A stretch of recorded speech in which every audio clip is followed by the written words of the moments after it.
Bonjour à vous. Dans cette vidéo, j'ai prévu de vous parler d'un thème très important que la plupart des personnes se posent souvent la question de savoir pourquoi les autres ils ont leur activité, en même temps un business à côté. Donc le thème, tu peux être travailleur, en même temps avoir ton business à côté. Rien n'est de mal à ça. Absolument rien n'est de mal à ça. C'est comme tu peux être étudiant, en même temps gérer ton business. Rien n'est de mal à ça. Mais pour cela, il va falloir que tu fasses face à certains éléments très importants. Cela va te demander des éléments suivants que je vais te laisser dans cette vidéo. Et que lorsque tu vas les appliquer à toi, à ta vie, ça pourra t'aider à atteindre, à arriver. Nous tous, nous aspirons à avoir le succès. Tout un chacun de nous aspirons à aller de l'avant ou bien atteindre des objectifs. Mais tout le monde peut prendre une décision, mais peu de personnes peuvent arriver. Et les peu de personnes qui vont arriver, c'est ce que je vais te le dire dans cette vidéo que tu dois appliquer. Sans plus, avant de commencer, abonnez-vous à la chaîne et activez la cloche de notification pour ne plus rater nos prochaines vidéos. Tu me laisses un pouce bleu, ça me permet de faire aussi plus de vidéos. Sans plus retarder, le premier élément que je vais te laisser ici, c'est l'organisation. La clé d'une bonne organisation réside dans le fait de savoir distinguer ce qui est prioritaire et ce qui ne l'est pas. Donc les choses qui te sont prioritaires, c'est ces choses que tu devais commencer. Tu devais commencer par la priorité. Imaginons, prenons une journée, c'est 24 heures. Dans 24 heures, je te pose la question, est-ce que tu pourras faire au moins 10 activités, ou bien 7 activités, ou bien 5 activités? Tu ne pourras pas le faire. Mais au moins, dans ton plan que tu as établi, tu pourras au fait faire au moins 1 et 2 parmi les 5. Et tu prendras ce qui est prioritaire. Si c'est le premier qui est prioritaire, commence par le premier élément. Si c'est le deuxième élément qui est prioritaire, commence par le deuxième élément. Pour pouvoir atteindre. Donc, l'organisation, c'est le premier élément que tu devais faire face, que tu devais accomplir, que tu devais mettre en place pour pouvoir y arriver. Le deuxième élément, c'est la discipline. La discipline, c'est l'une des choses la mieux partagée par toutes les personnes à succès qui ont foulé cette terre.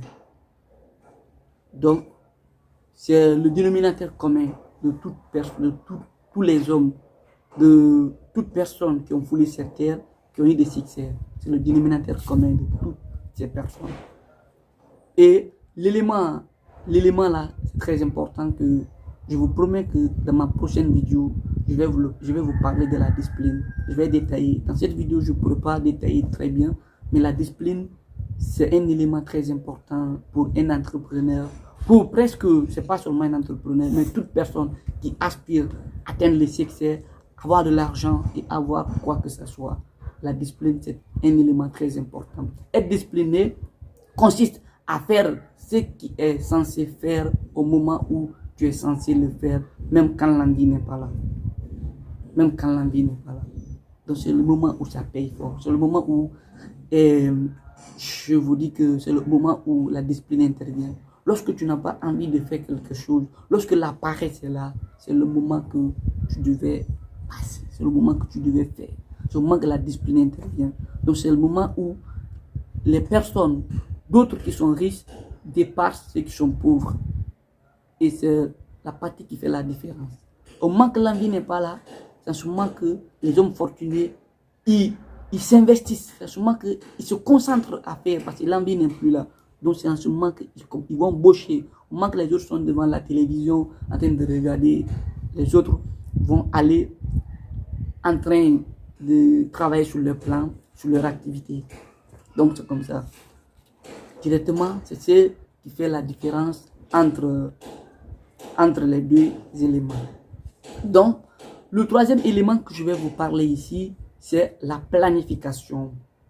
La planification, planifier, c'est ramener le futur dans le présent. Planifier, il faut que ramener ce que tu dois faire demain, ramener dans aujourd'hui. Donc, c'est ramener le futur dans le présent. Une fois que tu vas ramener le futur dans le présent, ça va te permettre de réaliser beaucoup de choses. Ça va te permettre de faire beaucoup de choses que tu devais réaliser dans le mois. Donc, une fois que tu seras planifié, il te faudra que tu aies au fait un agenda ou un bloc de notes où tu vas énumérer ton emploi du temps de la journée, de la semaine, du mois et même du mois prochain. Cela va te permettre d'avoir plus de temps sur tout ce que tu voudras réaliser, sur tout ce que tu voudrais faire dans la semaine ou bien dans le mois. Ça va te permettre de pouvoir réaliser beaucoup de choses par jour. Donc, une bonne planification, c'est ce qu'il te faut. Il faut bien te planifier, à énumérer. Parce que laisse-moi te dire, lorsque ton business ou ton entreprise va prendre de l'ampleur, il faut que tu notes des dates très importantes, des rendez-vous très importants qui va te permettre ici à ne rien rater. Parce qu'une fois que tu vas rater, surtout chez nous, les francophones, la plupart n'aiment pas respecter l'heure. Donc, une fois que tu es bien organisé, je te laisse aussi un petit secret. Lorsque tu as un rendez-vous à 9h, je te dis, il faut te présenter au moins à 9h45. Tu sois là-bas avant que n'importe qui puisse venir, mais n'importe qui soit déjà là. Il faut que tu précèdes les autres. Sois en avant. Donc, c'est ce que tu devais faire. C'est ce qui fait la différence entre les anglophones et les francophones. Donc, faut bien te planifier pour pouvoir atteindre.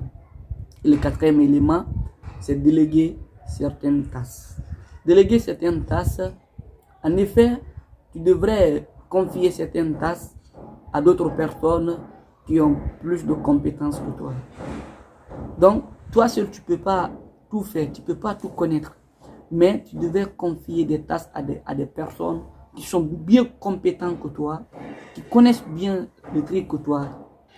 C'est ce que tu devais faire. Parce que toi seul, tu ne pourras pas tout le faire.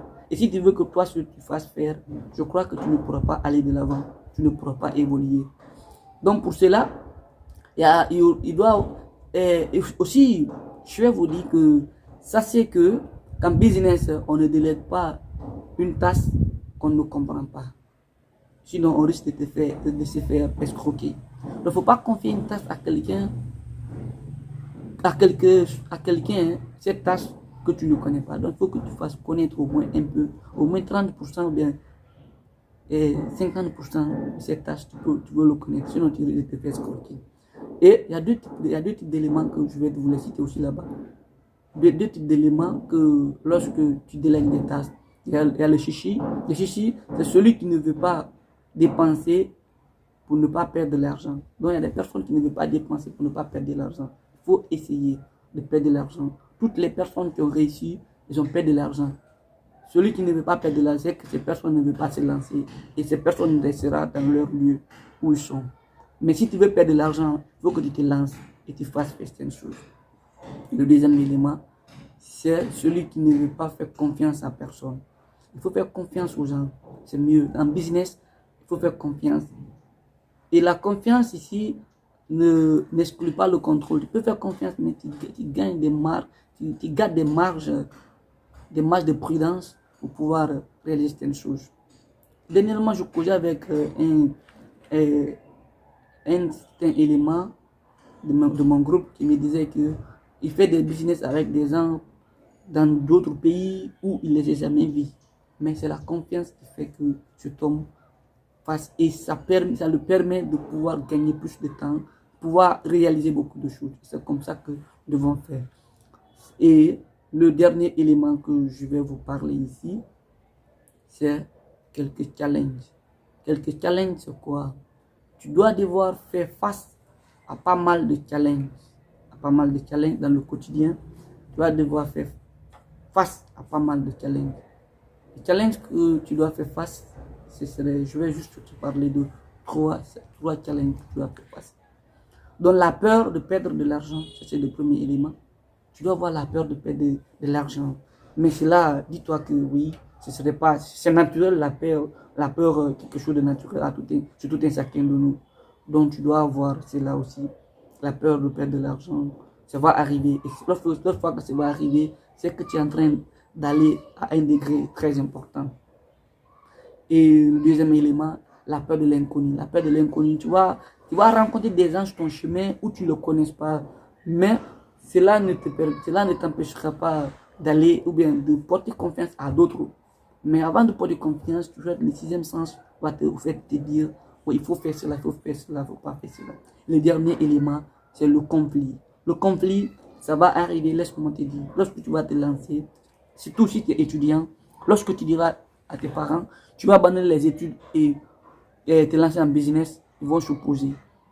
Et aussi, une part, si la famille, tes parents sont salariés, aïe aïe aïe, laisse-moi te dire que c'est un élément, c'est la partie aussi va être un conflit. Mais la solution est qu'il faudra parler aux parents pour pouvoir les convaincre de te laisser. Tu fixes une date en disant que papa, maman, donnez-moi une petite date, ou bien donnez-moi une année, ou bien 2 ans, lorsque je n'arriverai pas, je puisse retourner, me consacrer à mes études. Donc, il faudra que tu convainques les parents pour que tu puisses arriver. Donc, ça, c'est ce que j'avais pour vous. Et ces éléments que je viens de vous citer, je vous invite vraiment à les appliquer dans n'importe quel domaine de votre vie, lorsque vous voulez réussir, lorsque vous voulez avoir de l'argent, lorsque vous voulez réaliser tout ce que vous voulez. Donc, c'est ce que j'avais prévu pour vous. Et dans ma prochaine vidéo, comme je vous l'ai dit, je vais vous parler de la planification. Et c'était Carlos Pedro. Je vous donne rendez-vous la semaine prochaine. Merci.